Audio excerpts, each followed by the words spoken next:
Next, item number 12. Title, Marching Matilda. Original composition by Christopher Hamilton.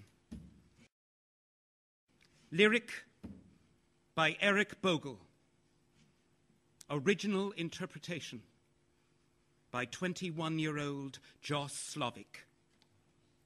Dramatic scenario. A returned Commonwealth veteran sits. Suggested musical style. A wild waltz washes up on the shoals of a diminished return.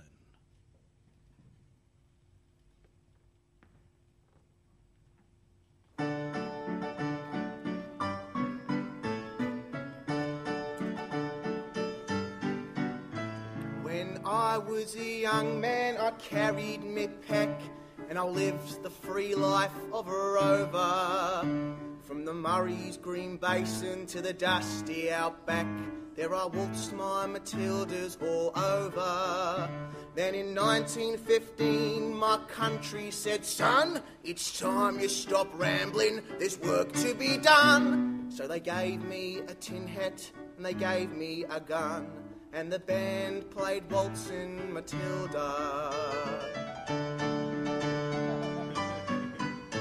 How well I remember that terrible day, how our blood stained the sand and the water, of how in that hell that they called Suvla Bay, we were butchered like lambs at the slaughter. Johnny Turk, he was waiting, he primed himself well, he showered us with bullets, he rained us with shell, and in 5 minutes flat, he blew us to hell. Still, that band played Waltzin' Matilda.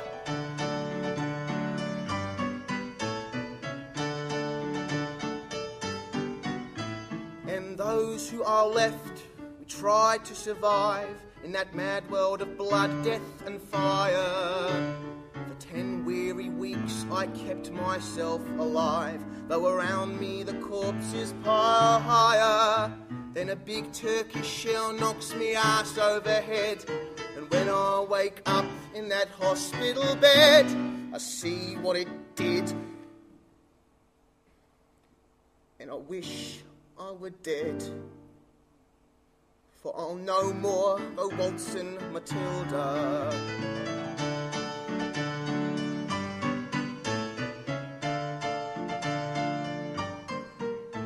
They gathered us crippled, the wounded, the maimed, and they shipped us back home to Australia. The armless, the legless, the blind, the insane, those proud wounded heroes of Suvla. And as our ship sailed into Circular Quay, I looked at the place where my legs used to be, and thanked Christ there's nobody waiting for me. As the band played Waltzin' Matilda.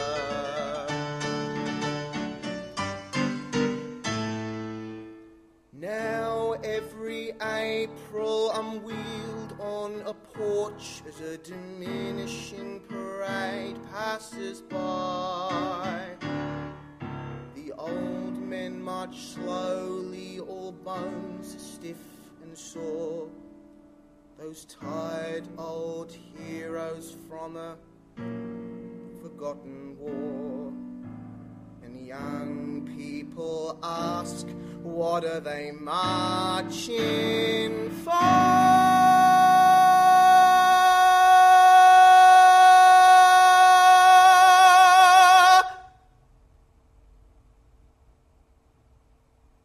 And the band plays Waltzin' Matilda.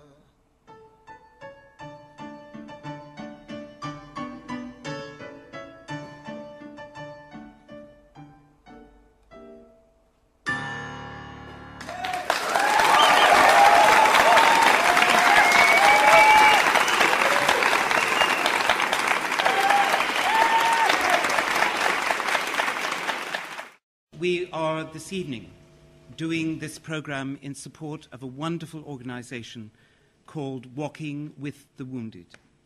Very, very important. And I had the privilege this year of meeting a young man who's now thawed out after coming back from his trek across the Arctic with Prince Harry, who is truly one of the most inspirational people I certainly have ever met. Ladies and gentlemen, I'm going to ask you to give it up for Mr. JACO VAN GASS.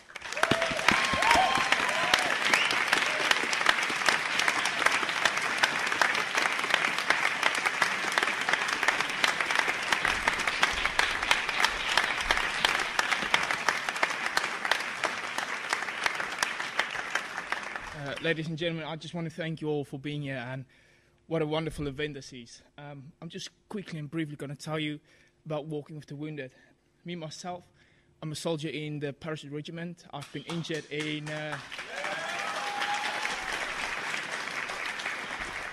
I've been injured in Afghanistan in August 2009. I've been hit by a rocket-propelled grenade. As you can see, I've lost my left arm. I've got severe damage to my left side as well, and lost a couple of tissue, about a third of my left leg as well. We came up with the idea to walk across the North Pole for wounded servicemen in aid to raise the profile of the wounded. There's a lot of amazing charities out there at this point, and they do a wonderful job, but the main thing is these guys get injured, and at some point they will leave the army. That's when it really gets tough. The average soldier that gets wounded, losing limbs, is anything between 16 and 22 years old, which is very young. These guys leave school, go straight into the army, and that's all they know. They've got no career, they've got nothing behind them to support them throughout life after they leave the army. And that's what we focus on, is really raising the profile of the wounded, getting these guys retrained, reskilled, whatever it might be, putting them back into jobs, putting them back into university or courses, whatever they want, and to provide a secure future for them. We tracked across the North Pole just April. It was me and three others, the two founders, and an expedition guide, so a team of 7. Amongst the other injured, there was a captain in the Parachute Regiment, been shot through the right shoulder, left his arm paralysed. Sergeant Steve Young from the Welsh Guards, who's broke his back in several places, been told he will never be able to walk again. He was 4 months in a spinal bed, and then got sensation back into his legs, and then crossed the North Pole. And then, amazing.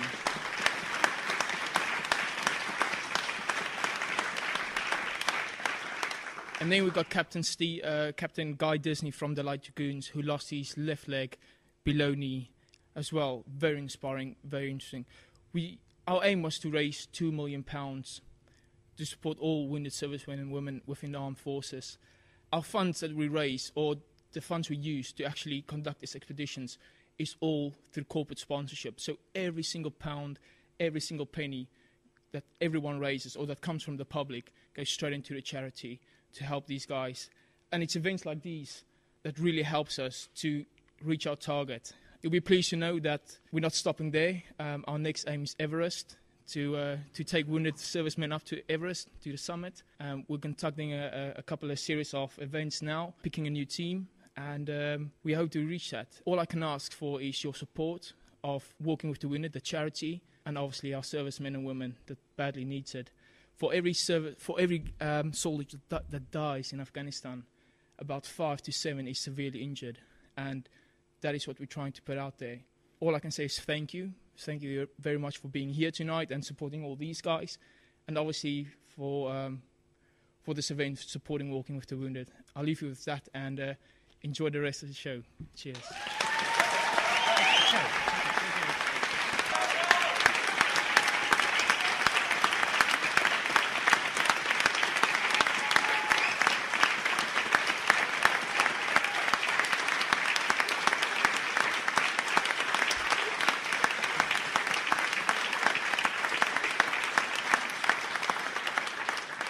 Something that we're very lucky to do in the London Shakespeare Workout is celebrate Shakespeare, who dealt with a universal community. And I think you, for us this evening, have put that into context.